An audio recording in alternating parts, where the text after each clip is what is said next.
Good morning, guys. Today is Thursday, May 28th.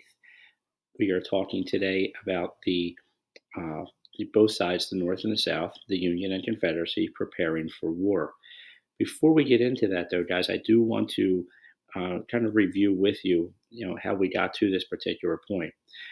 First of all, the geography of the United States. We have the North and the South, and the border states that we mentioned had slaves, but did not officially break from the Union.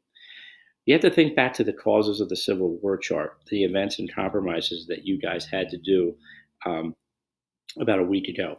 At the heart of every one of them was the issue of slavery. You had the Missouri Compromise, the Compromise of 1850, the Dred Scott decision, John Brown's raid, um, the Fugitive Slave Act, the election of 1860, which was really the breaking point for the Confederacy due to Lincoln's policy on slavery.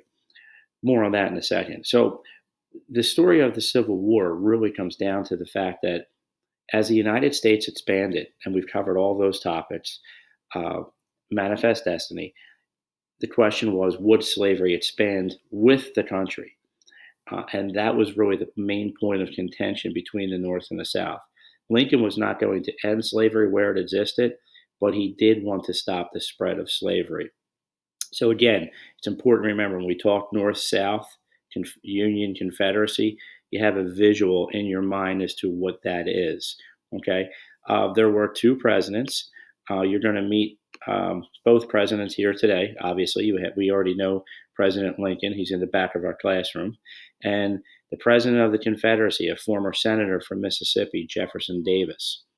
These two men are going to lead their countries through the Civil War. When we talk about these guys, and today we're talking about their initial response to Fort Sumter, which you guys covered over the last couple of days. The war is now officially on. Okay, you're going to read two primary sources from these gentlemen. One from Lincoln, calling up 75,000 troops to put down the rebellion, as he says. And you're also going to read an excerpt from Jefferson Davis's speech to the Confederate Congress. Remember, they're their own government now, kind of rallying the people of the South to their cause to defeat the North. What the best way of saying is to hold out, to keep their right to be separate. So the focus is not only on the president's primary sources, but the focus is also going to be on a little compare contrast between the North and the South on the eve of war. You have a little bit of reading to do. This chart, as you will see, that kind of you could look at this: population, manufactured goods, exports, merchant ships, miles of railroad track to move goods and services, to move troops, supplies, equipment, everything, grain production, number of farms, farm production, even bales of cotton, believe it or not. The North produced more than the South. There's a similar chart in your textbook if you'd like to take a look. But really, when you look here, the Union had a severe, huge advantage in many areas over the Confederacy. But that does not necessarily mean that they were going to win easily. A lot of times, war is a battle of wills, and the South had that intangible. The South was fighting for what they believed were their rights, defending their homeland. You'll read about all this in advantages, disadvantages, which I'll show you here. So we move here to preparing for war. What you're going to do, I clicked on the document here, guys. You're going to go in.